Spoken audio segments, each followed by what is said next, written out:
আসসালামু আলাইকুম রহমতুল্লাহ। প্রাণপ্রিয় শিক্ষার্থীরা, আশা করি অনেক অনেক ভালো আছেন। অসংখ্য ধন্যবাদ আরও একবার আমার সাথে যুক্ত হওয়ার জন্য। আজকের ক্লাসে আমি সমাধান করে দিব এইচএসসি হিসাব বিজ্ঞান দ্বিতীয় পত্র অষ্টম অধ্যায় মজুদ পণ্যের হিসাব রক্ষণ পদ্ধতি, আমরা যেটাকে বলে থাকি শর্টকাট ফিফো লিফো পদ্ধতি। তো সেই ফিফো লিফো পদ্ধতি বা মজুদ পণ্যের হিসাব রক্ষণ পদ্ধতির ঢাকা বোর্ড 2023 সালে এই টপিক থেকে যে সৃজনশীল প্রশ্ন এসেছিল সেই প্রশ্নটি আজকে আমি সমাধান করে দিব। তো আমার হাতে কিন্তু অলরেডি উদ্দীপক আছে, দেখতে পাচ্ছ। তো আমি এখান থেকে সমাধান করব, একটু দেখো। আমি আগে একটু পড়ি, হ্যাঁ, কি বলা আছে প্রশ্নটার মধ্যে। বলা আছে 2022 সালের সিলেট ড্রেস হাউসের নিম্নবর্ণিত তথ্য সংগ্রহ মজুদ বিভাগ হতে নেওয়া হয়েছে জানুয়ারির 1 তারিখে। যাই হোক, এটা একটা মোটামুটি উদ্দীপক। দেন এখানে ক নম্বরে বলা আছে সমাপনী মজুদ মালের একক নির্ণয় করতে হবে। সমাপনী মজুদ মালের একক নির্ণয় করতে হবে। এটা কিভাবে নির্ণয় করতে হয় দেখো, এখানে শুধুমাত্র প্রারম্ভিক যে মজুদটা আছে সেই মজুদের সাথে যতগুলো ক্রয় করা হয়েছে সেগুলো যোগ করতে হবে, আর যতগুলো বিক্রয় করা হয়েছে সেগুলো বাদ দিতে হবে। জাস্ট এতটুকু করলেই অঙ্কটা হয়ে যায়, যে ফিগারটা বের হবে সেটাই হচ্ছে অ্যান্সার। তো আমি যদি বলি, আসলে ফিফো লিফো পদ্ধতিটা আমি আগে একটু বলে নেই এটা কি জিনিসটা। যারা আমার এই ক্লাসে প্রথম, যারা পূর্বের ক্লাসগুলো করনি, তারা একটু কষ্ট করে পূর্বের ক্লাসগুলো করে নিও, আর আজকের ক্লাসে প্রথম হলে একটু মনোযোগের সাথে দেখো, তাহলে অনেকটা বুঝতে পারবা। তবে পূর্বের ক্লাসগুলো দেখলে আরও ক্লিয়ারলি বুঝতে পারবা। তো দেখো, মূলত এটা হচ্ছে একটা গোডাউনের হিসাব, মানে প্রত্যেকটা কারখানায় যে কাঁচামালগুলো ব্যবহার করা হয় সেই কাঁচামালগুলো রাখা হয় একটা গোডাউনে এনে। সেই গোডাউনের মধ্যে বা যে গুদাম ঘরের মধ্যে এনে রাখা হয়, সেই গুদাম ঘরের মধ্যে একজন লোক থাকে যিনি এসব হিসাব নিকাশগুলো করে থাকে, যে তার গুদামের যত হিসাব রক্ষক, মানে যত হিসাব দরকার সেটা সে করে, এবং সেখান থেকে কারখানায় চলে যায় প্রোডাক্টগুলো। তো তার কাছে যে প্রোডাক্টগুলো আসবে সে ইনক্লুড করবে, যেগুলো চলে যাবে মানে কারখানায় নিয়ে যাবে। অনেক সময় কারখানায় নিয়ে যায়, অনেক সময় আবার ক্রয়কৃত পণ্য ভালো না হলে সেটা ফেরত দিয়ে দেয়। মানে দুইভাবে কিন্তু চলে যায়। এই গোডাউন থেকে একটা হচ্ছে কারখানায় যাবে, আর একটা হচ্ছে তোমার ফেরত চলে যাবে, এরকম হয় অনেক সময়। তো আমরা এখানে হিসাব করব। তো সেই হিসাবের মধ্যে এখানে বলা আছে সমাপনী মজুদ মালের একক নির্ণয় করতে হবে। কত একক? তো একক নির্ণয় করতে গেলে আমাদের তেমন কিছু করতে হবে না, একটা ছক করতে হবে ছোট্ট। দেখো আমি এখানে ছকটা করি, তাহলে ক্লিয়ারলি বুঝতে পারবা।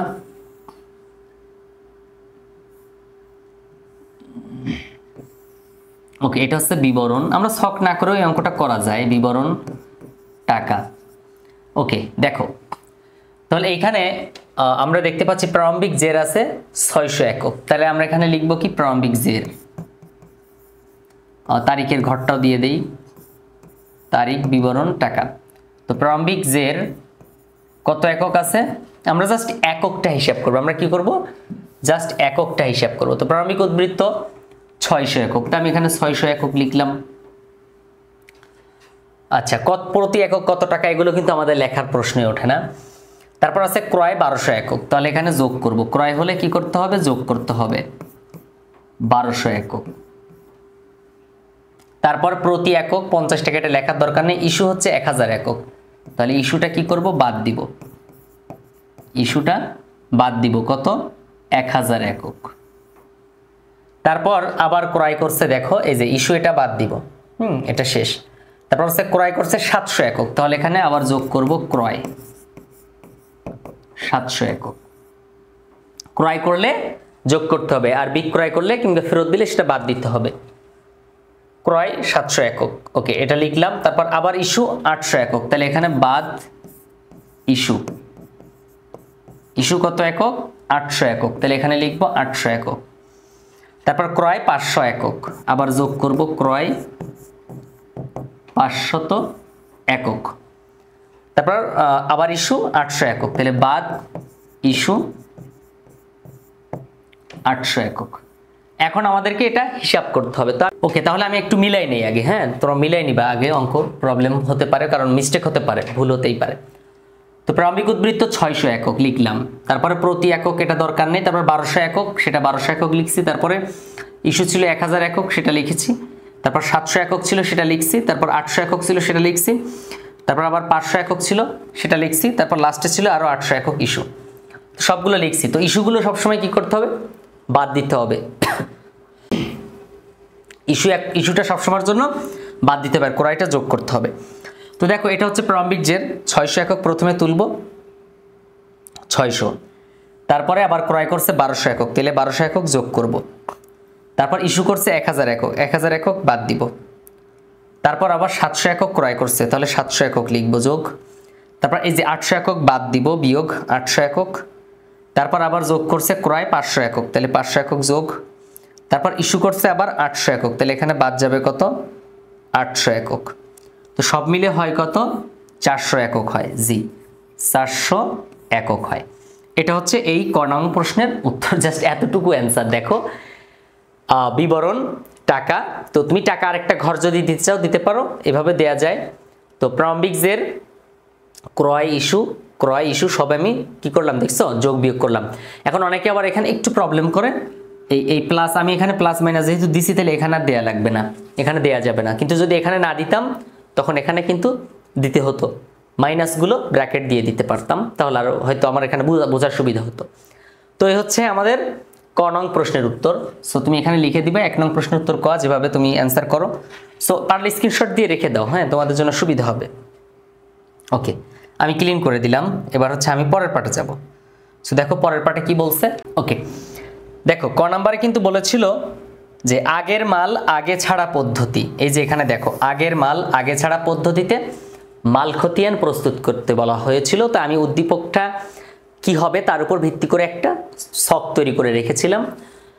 তো এটা হচ্ছে ফিফো লিফো পদ্ধতির মানে আগের মাল আগে ছাড়া পদ্ধতি, মানে এই প্রতিষ্ঠানগুলো এই গুদামজাত মানে গুদামের যারা দায়িত্বে থাকে তাদের কাজ হচ্ছে তাদেরকে একটা নির্দেশনা দিয়ে দেয় উপর থেকে যে ভাই তুমি যেহেতু মানে আলুর গোডাউনে আসো, তাহলে তুমি একটা কাজ করো, পুরাতন মালটা আগে দিয়ে দিবা। মানে কারখানায় যখন চিপস তৈরি করবে তখন তুমি পুরাতন আলুটা আগে দিয়ে দিবা। তো পুরাতন প্রোডাক্ট যেটা আসছে আলু, পুরাতনটা তো আগে দিতে হবে, না হলে তো পুরাতনটা পচে যাবে, তাই না? তো আগের মাল আগেই বের করে দিতে হবে। তো এই জন্য এটাকে বলা হয় first in first out. First in আগের মাল ফার্স্ট আউট, আগে দিতে হবে। কথা ক্লিয়ার? সো না বুঝলে কমেন্ট করবা, কোনো প্রবলেম নেই, কমেন্ট করবা, যে কোনো প্রশ্ন জিজ্ঞাসা করতে পারো। এখন দেখো এইখানে যে কাজটা বলছে, এখানে তুমি ছকটা মুখস্থ করে ফেলবা।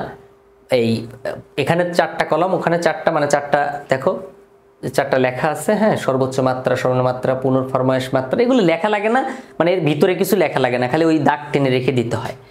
আর এখানে প্রতিষ্ঠানের নাম, মাল খতিয়ান হিসাব, আর এখানে লিখবা ফিফো।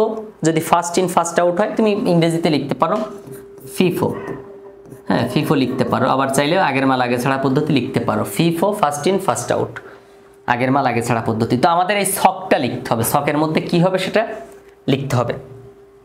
তো দেখো ছকের মধ্যে আমরা কি লিখব, ছকের মধ্যে প্রথম ঘরে তারিখ লিখতে হবে। প্রথম ঘরে কি করতে হবে, তারিখ লিখতে হবে। তো প্রথম ঘরে আমি তারিখ লিখলাম, তারপর এখানে লিখবো কি বিবরণ, কি লিখবো বিবরণ লিখবো। তুমি যদি একটা ছক মুখস্থ করলে 3টা নিয়ম পারবা। কয়টা? 3টা। ফিফো লিফো মানে আগের মাল আগে ছাড়া পদ্ধতি, পরের মাল আগে ছাড়া পদ্ধতি, আর ভারযুক্ত গড়। তো ভারযুক্ত গড় মানে সেই মানে 3টাতে কিন্তু সেম ছক হয়, একই রকম ছক হয়। তো তারিখ বিবরণ এটা হচ্ছে কি প্রাপ্তি। প্রাপ্তি মানে তুমি ক্রয় করলে লিখবা এখানে প্রাপ্তি বা ক্রয়। আর এখানে হচ্ছে প্রদান বা বিক্রয়, প্রদান বা ইস্যু লিখতে পারো। আর এটা হচ্ছে জের বা ব্যালেন্স লিখতে পারো। ওকে, এইবার এই প্রত্যেকটা ঘরে আবার প্রাপ্তি বা ক্রয়, এই ঘরের মধ্যে আবার লিখতে হবে, যেমন তুমি লিখবা হচ্ছে পরিমাণ দর টাকা। তো পরিমাণ দর দর, তারপর হচ্ছে কি টাকা। সব এই 3টা ঘরে একই রকম, পরিমাণ দর টাকা। তাহলে এখানে লিখবা পরিমাণ দর টাকা, পরিমাণ দর টাকা। আরো অনেক বইয়ে কিন্তু অনেক রকম দেওয়া থাকে, তুমি আবার হঠাৎ করে এমন হইল না যে আল্লাহ রে আমি কি শিখলাম আর কি হইল, হ্যাঁ এরকম আবার ভাবার দরকার নেই, সব একই রকম থাকবে। সো তুমি এটা মাথায় রাখবা যে সবগুলো যেন একই রকম, মানে এক এক বই এক এক রকম আছে। সো তোমারটা যেন তুমি একই রকম শিখো, এটা হয়ে যাবে, বই ফলো করা লাগবে না। সো যে কোনো একটা ফলো করলেই হয়। ওকে, এবার আমরা সমাধান করব। তো দেখো এইখানে আমরা 1 তারিখে কি করব, আমার সাথে একটু মনোযোগী হবা, আমি যেভাবে বুঝাবো তুমি একটু মনোযোগী হবা। আশা করি আর দেখা লাগবে না, একটা ভিডিও দেখছো অনেক কষ্ট করে, অনেক এমবি নষ্ট করে, সো একটা ভিডিও দেখলেই কাজ হয়ে যাবে। সো এখানে প্রারম্ভিক উদ্বৃত্ত আছে 600 একক। তাহলে আমি এখন কি করব, জানুয়ারি মাসের 1 তারিখ, তাহলে আমি এখানে সংক্ষেপে ছোট করে জানু লিখলাম 1 তারিখ, আর এখানে হচ্ছে উদ্বৃত্ত লিখে দিলাম, উদ্বৃত্ত। ওকে, উদ্বৃত্ত দেখো 600 একক 52 টাকা দরে। তাহলে আমি একদম জের, যেহেতু এটা জের না, দেখো তো এটা জের, তাহলে জের একদম লাস্টের ঘরে যাব। কত, 600 একক কত টাকা দরে, 52 টাকা দরে। তাহলে এখানে 600 একক লিখবো এই ঘরে, আর এখানে লিখবো কত, 52 টাকা।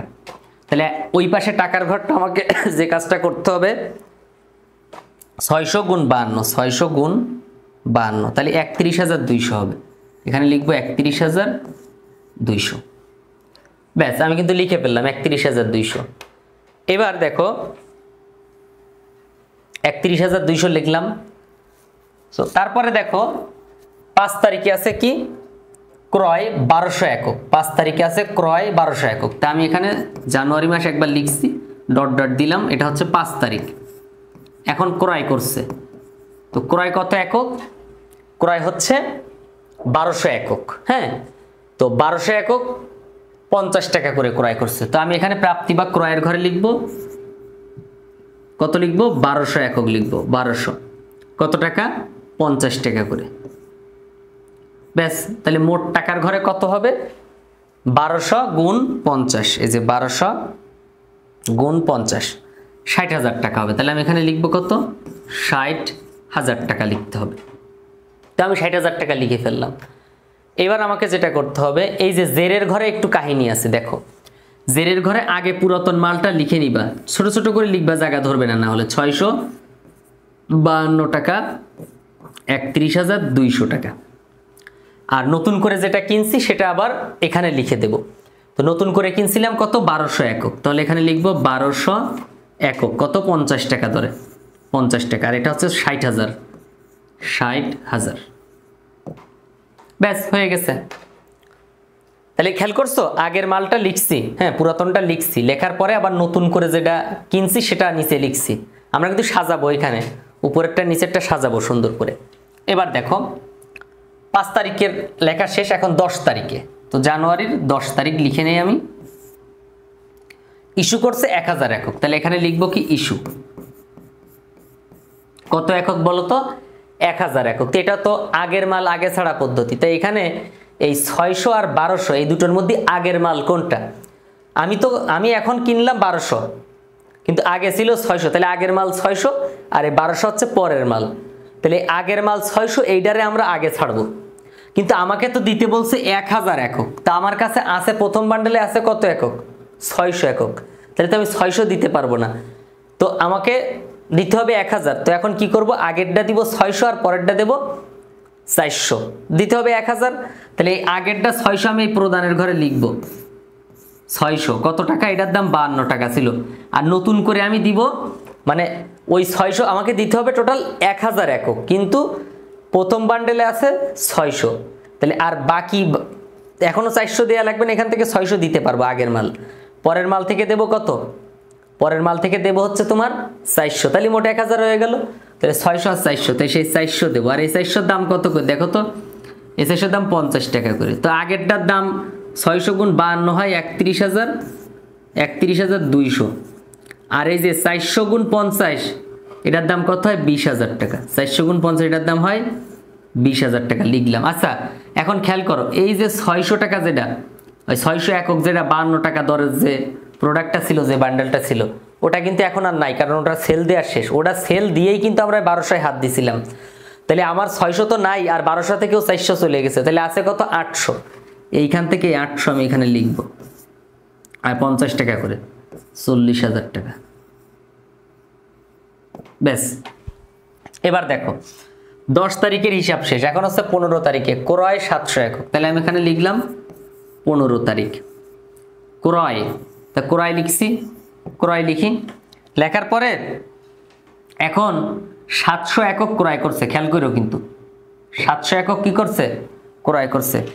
তো 700 একক যদি ক্রয় করে, তাহলে আমরা ক্রয়ের সময় কোনো ঝামেলা হয় না, শুধু ইস্যু বা বিক্রয়ের সময় ঝামেলা হয়। তো ক্রয়ের ঘরে 700 একক লিখে দাও।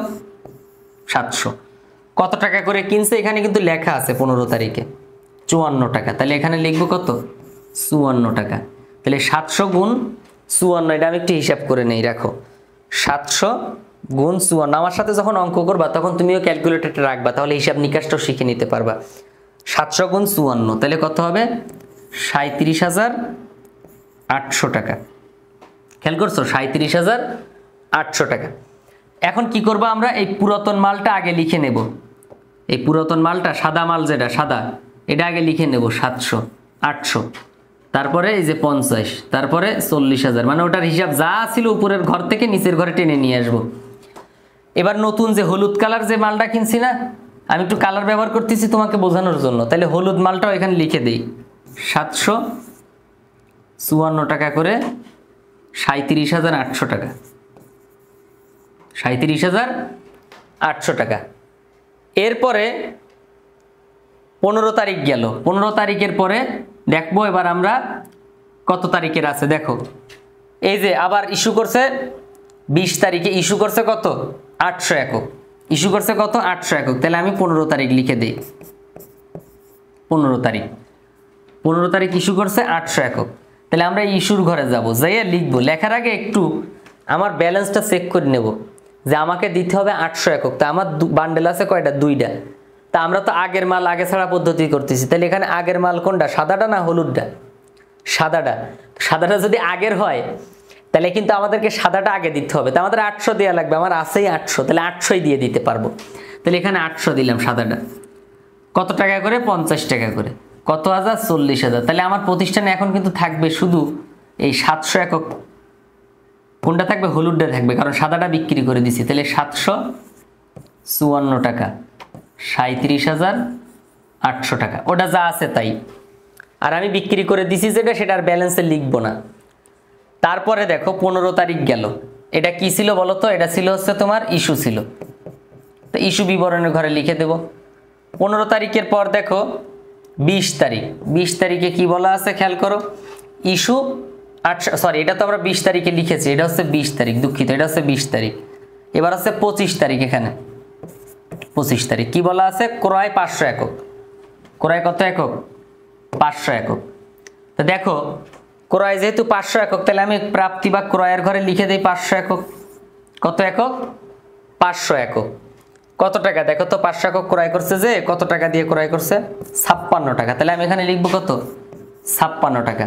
এবারে 500কে আবার 56 দ্বারা গুণ দিব। এই যে 500 গুণ 56 কত হয়, 28,000 হয়। তাহলে 28,000। এখন আমি কি করব, আগে হলুদ মালটা লিখে নেই। আমার প্রতিষ্ঠানে আগে হলুদ কালারের একটা মাল ছিল, সেই হলুদ কালারের মালটা আমি আগে লিখে নেই। 754 37,800, 37,800। 556 28,000, এটা আবার হল লাল প্রোডাক্ট, তাই না? এই লাল প্রোডাক্ট আবার আমরা লিখবো এখানে। তো লিখি 556, যা আছে তাই হুবু 500, তারপর কত 56 টাকা করে, টোটাল 28,000 টাকা। তাহলে আমার কিন্তু লেখা হয়ে গেছে। এটা কত তারিখ ছিল, এটা হচ্ছে ক্রয় করেছিলাম 25 তারিখে। এবার চলো আমরা 30 তারিখে যাই। 30 তারিখে বলছে ইস্যু 800 একক, তা আমি 30 তারিখে যাচ্ছি। 30 তারিখ ইস্যু হচ্ছে কত, 800 একক। তাহলে আমরা এই যে ইস্যুর ঘরে যাব। এখন দেখো আমি এখন ইস্যু করব 800 একক। কত একক, 800 একক। কিন্তু আমার কাছে আছে কত একক বলো তো, আমার কাছে আছে 700 একক প্রথম প্রোডাক্ট, মানে আগের মাল আগে ছাড়া পদ্ধতি, দিলে আগের মাল তো ছাড়তে হবে। তো আগের মালে আছে 700, কিন্তু আমাকে দিতে হবে কত, এই যে 800, এই যে দেখো 800, এই যে আমাকে দিতে হবে 800। তাহলে 800 যাকে আমি দিতে পারবো না, তাহলে আমাকে কি করতে হবে, পরের প্রোডাক্টেও হাত দিতে হবে। তাহলে আমি আগের মালটা আগে দিয়ে নেই, 700টা দিয়ে নেই, হলুদ মালটা আগে 700 দিয়ে নেই। হলুদ মালের দাম ছিল 54 টাকা, 37,800 টাকা।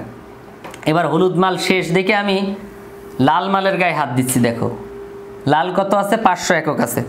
তো 500 থেকে আমি দেব কত, 100 দেব। কারণ আমার দেওয়া লাগবে 800, তাই আমি হলুদটা তো দিতে পারছি 700, তাহলে আর 100 500 থেকে দেবো। এবং এটার দাম হচ্ছে কত 56 টাকা, তাহলে 5600 টাকা।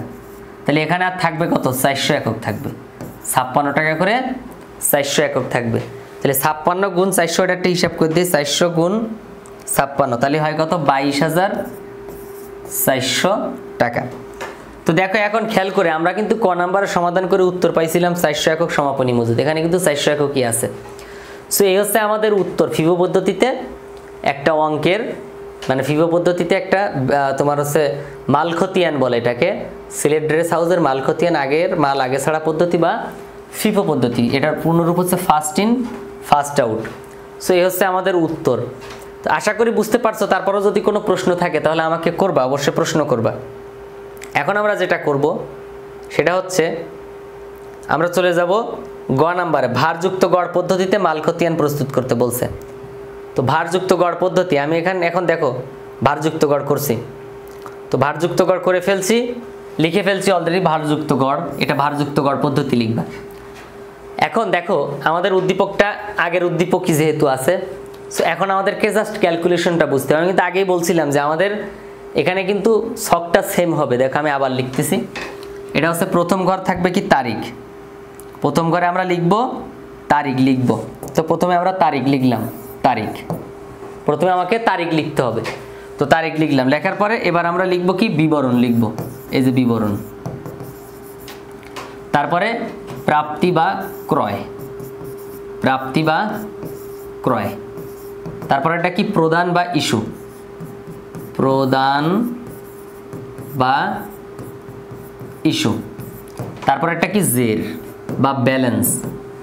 এবার প্রত্যেকটা ঘর কি হবে, প্রত্যেকটা ঘর হচ্ছে পরিমাণ, পরিমাণ, দর, টাকা, পরিমাণ, দর, টাকা, পরিমাণ, দর, টাকা। ফ্রি মাইন্ডে প্রশ্ন করবা, কোনো সমস্যা নেই, যে কোনো প্রশ্ন করতে পারো। ওকে, তারপর আমরা 1 তারিখেরটা লিখব, জানুয়ারি 1 তারিখ। কি আছে প্রারম্ভিক উদ্বৃত্ত 600 একক, তো এটা জের ছিল এই জন্য আমরা লিখব জের, বা উদ্বৃত্ত লিখতে পারি, যে কোনো একটা লিখতে পারি। কত একক 600 একক, তো আমরা জেরের ঘরে যাব 600। কত টাকা করে বলো তো, কত টাকা ছিল 52 টাকা ছিল, তাহলে আমরা 52, দেন আমরা এখানে হিসাব করব, ক্যালকুলেটর হিসাব করব, 52 গুণ 600 একক 31,200, 52 গুণ 600 31,200 একক। ব্যাস লিখে ফেললাম। এখন আমি চলে যাব পরের পার্টে, পরের তারিখ কি আছে দেখো, পরের বার লেখা আছে ক্রয় 1200 একক, তাহলে আমি এই জানুয়ারির 5 তারিখে ক্রয়, তাহলে এখানে লিখব ক্রয় 1200 একক, তাহলে ক্রয়ের ঘরে প্রাপ্তির ঘরে 1200 একক, প্রতি এককের দাম কত 50 টাকা, তাহলে লিখলাম 50 টাকা। 1200 গুণ 50 কত হয় 60,000 টাকা হওয়ার কথা, 1200 গুণ 50, জি 60,000 টাকা, তাহলে এখানে 60,000 টাকা লিখলাম। লেখার পরে এখন এই আগে লিখব হলুদ প্রোডাক্ট যেটা ছিল। দেখো এখানে একটু কাজ আছে, কিন্তু ভুল করলে চলবে না, একদম ভুল করা যাবে না। খেয়াল করো, খুবই মানে ইম্পর্টেন্ট টপিক, সব কিছু বাদ দিয়ে একটু মনোযোগী হও। আমরা কি করব, যখন এটা লিখব তখন এই যে টাকা, এই যে টাকা আছে না একটা 600, আর এই যে কিনছিলাম 1200, এই 1200 আর 600 যোগ করলে কত হয় 1800 হয়, তাহলে এখানে লিখব 1800। খেয়াল করো কিন্তু পরিমাণ কিন্তু যোগ করছি, শুধু ক্রয়ের ক্ষেত্রে ঝামেলা, ফিফো বা লিফো পদ্ধতিতে শুধু ইস্যুর সময় ঝামেলা হয়, ইস্যু করতে গেলে ঝামেলা হয়, আর প্রাপ্তি প্রদান হিসাবে শুধুমাত্র ক্রয়ের সময় একটু ঝামেলা হয়, এই জন্য ক্রয়ের সময় মনোযোগী হোক। এবার এই যে টাকা 60,000 আর এই 60,000 টাকা দুটো একসাথে যোগ করবো, ওখানে ছিল কত 31,200, 31,200 আর এই 60,000 যোগ করব, তাহলে কত হয় 91,200, তাহলে এখানে লিখবো 91,200। দেখো আমি কিন্তু পরিমাণের লগে পরিমাণ যোগ করছি, টাকার সাথে টাকা যোগ করছি, এখন এই দরটা বের করতে হবে কিভাবে, এই 91,200কে 1800 দ্বারা ভাগ দেব, তাহলে 1800 দ্বারা ভাগ দিলাম, তাহলে কত হয় 50.67, 50.67। এখানে অনেক অ্যামাউন্ট আসবে, অনেক আসবে, হ্যাঁ গ্যাপের এই পয়েন্টের পর অনেক আসবে, তুমি 2 ঘর নিবা, নিয়ম অনুযায়ী 2 ঘর নিবা, হয়ে গেছে।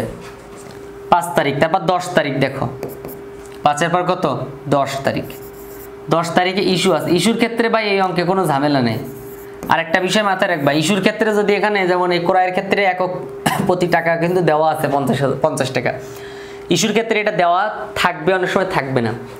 দেওয়া থাকলে ওটা বাদ, ওটা কোথাও কাউন্ট করবে না, কোথাও লাগবে না ওইটা। আর দেওয়া না থাকলে তাহলে তো ভালো, কাউন্ট করা দূরের কথা, তোমার মনের মধ্যে কোনো কনফিউশন লাগবে না। এখন কি করতে হবে, ইস্যু কত একক দেখো তো, 5 তারিখের পর 10 তারিখ 1000 একক ইস্যু করছে, তাহলে আমি এই যে ইস্যুর ঘরে 1000 একক লিখবো, 1000 একক। আর টাকাটা লিখবো হচ্ছে এইটাই, যে এখানে যে টাকা 50.67, 50.67 লিখে দেব। এবার এই দুটো গুণ করব, দুটো গুণ করলে কত হয় দেখো তো, 1000 50,667, 50,667 হয়ে গেছে না? ইস্যুর ক্ষেত্রে কিন্তু কোনো ঝামেলা নাই। ইস্যুর ক্ষেত্রে ওইখানে যে টাকা থাকবে ওই টাকাটা এখানে বসাবো, এখানে যদি টাকা দেওয়াও থাকে সেটা আমি হিসাব করব না। এবারে 1800 থেকে 1000 বাদ দাও, তাহলে কত হয় 800 হয়, 800।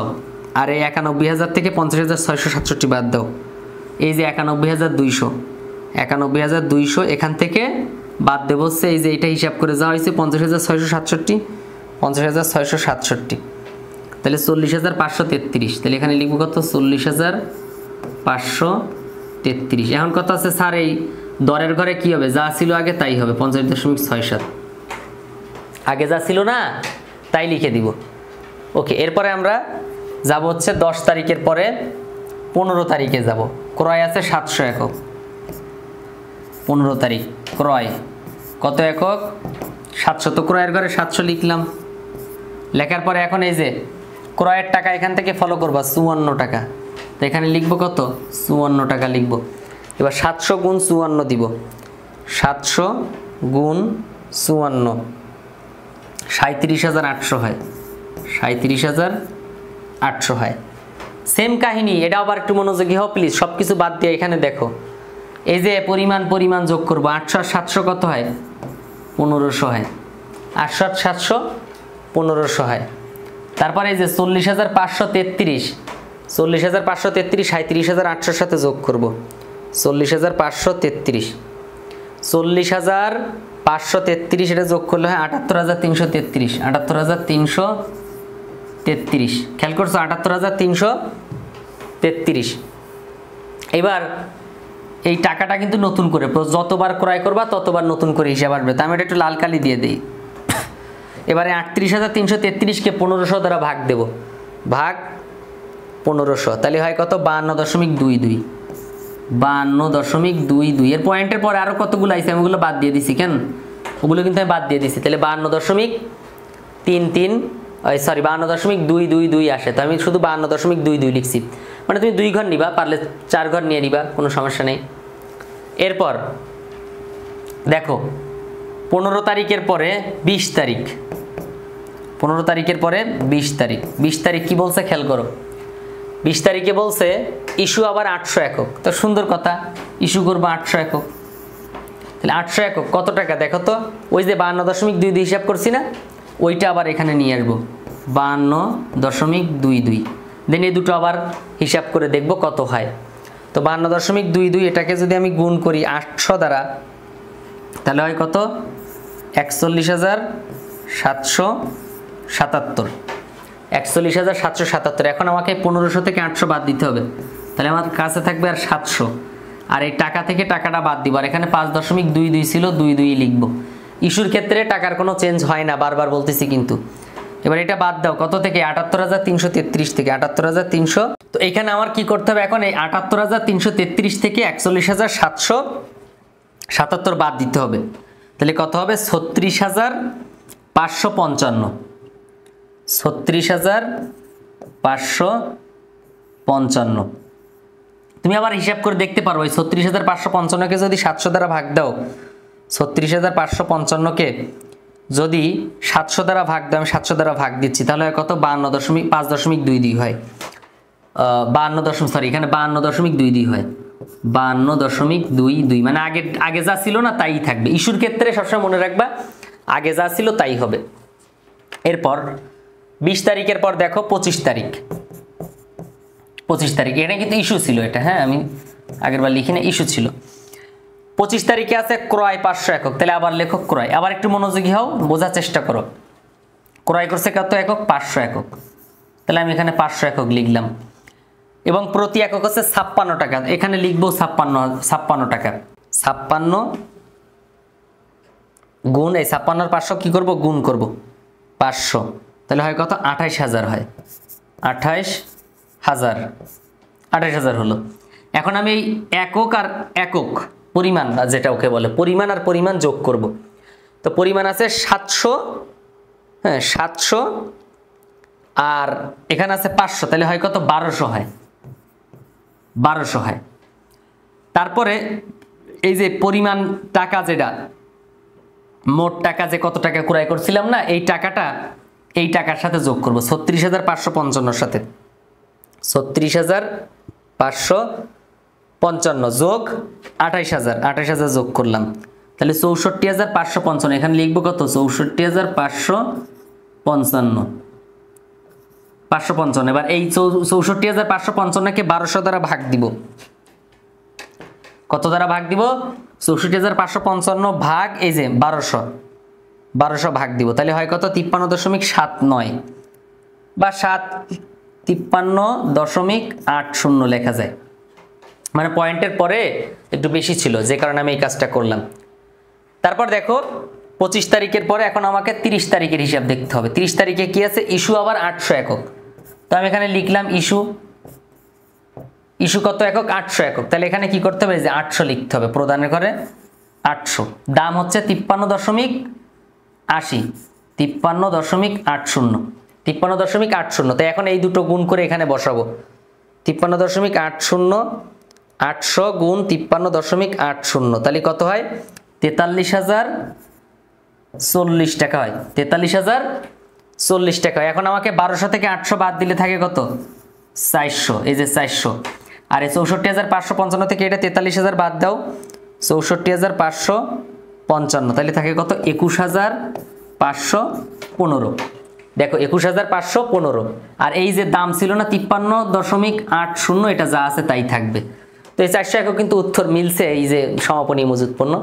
তো এই হচ্ছে আমাদের ভারযুক্ত গড় পদ্ধতি। আশা করি ভিডিওটি ভালো লেগেছে। ভালো লাগলে একটা কমেন্ট করে মতামতটা জানাই দিও, আর একটা লাইক দিও ভিডিওতে, বন্ধু বান্ধবের কাছে শেয়ার করো। সর্বোপরি চ্যানেলটা সাবস্ক্রাইব করে সাথে থেকো পরবর্তী প্রতিটি ক্লাস পাওয়ার জন্য।